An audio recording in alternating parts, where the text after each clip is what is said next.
Nag-PM sa akin si sir na maingay daw yung kanyang makina.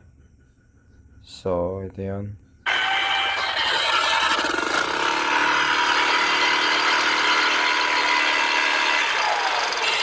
Yan, pag nag-memo na ako, may nagpipispisan.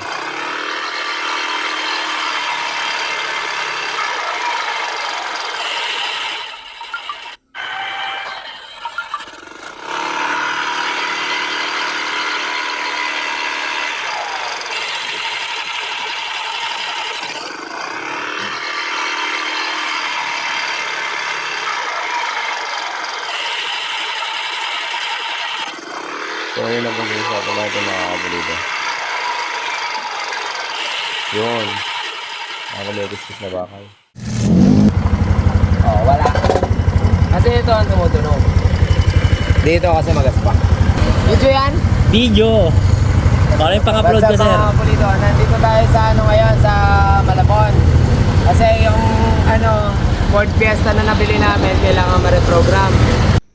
Kaso, scammer pala yun na tiyempohan naming nagre-reprogram. So, dapat iwasan. Nasa Ford Philippines yung scammer na yun. Awit.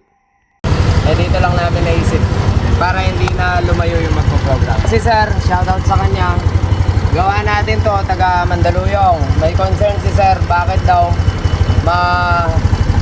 tunog gasgasan ng bakal yung problema ng motor. Baka daw delikado. So, tips lang mga kapulido. Para malaman mo yung tunay na problema, kailangan mag-troubleshoot ka talaga. So, may sinend siyang video sa akin, sir. Sabi ko, parang flywheel lang ang problema mo. Tapos, parang hindi siya kampante, kaya punta daw siya dito. Eh, sakto nandito naman ako. Sige, check up natin, sir. Explain ko na rin kung bakit ganon. May mga ganitong sign.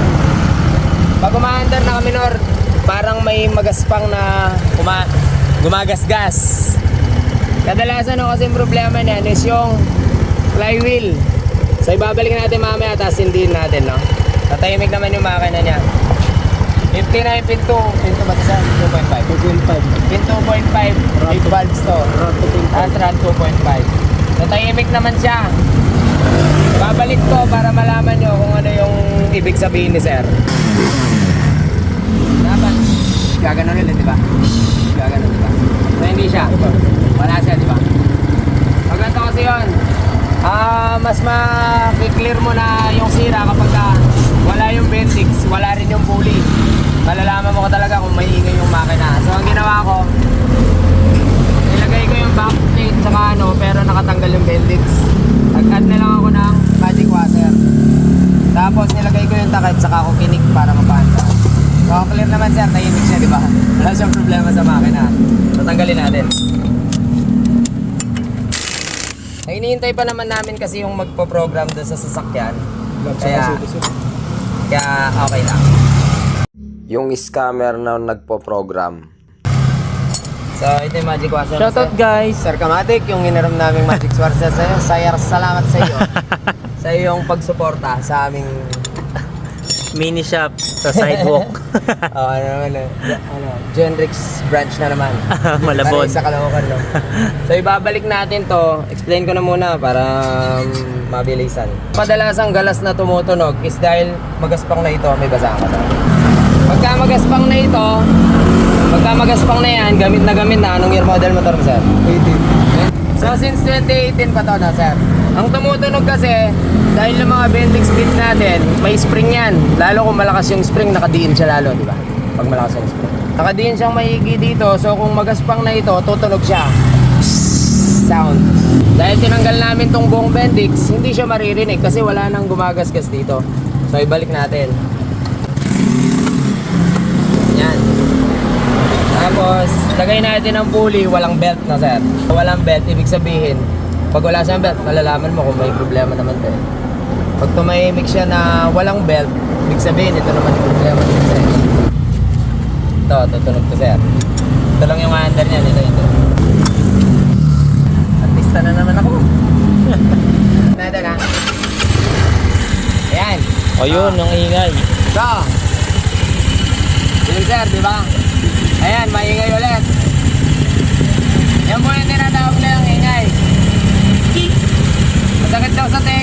ni sir. Yan ah. So yun lang po yun. Pag ganito ang tunugan, huwag magalo yung maanan.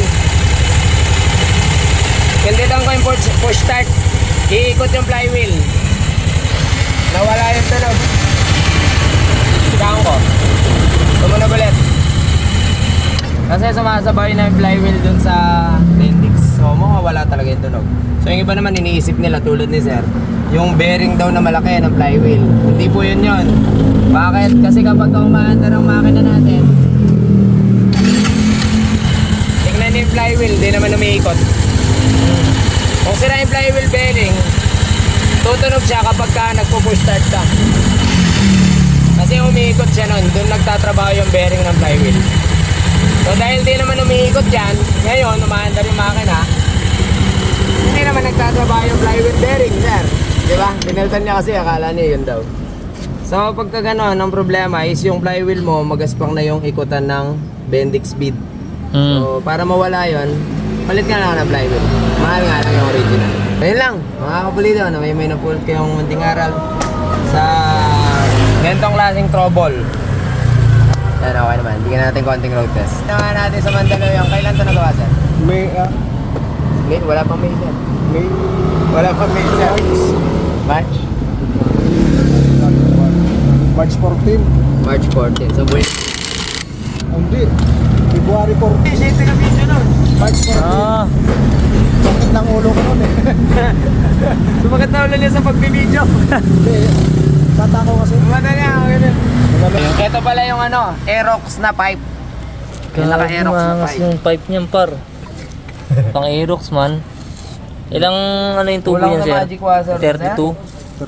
32-28. Anong gramo ng bola mo ngayon? Nagpalit ka na? Nagpalit ako ng 3.9 at saka 3.8. Ano, grabe, nasolid ba? Tips, huwag mo ngatakin, di police.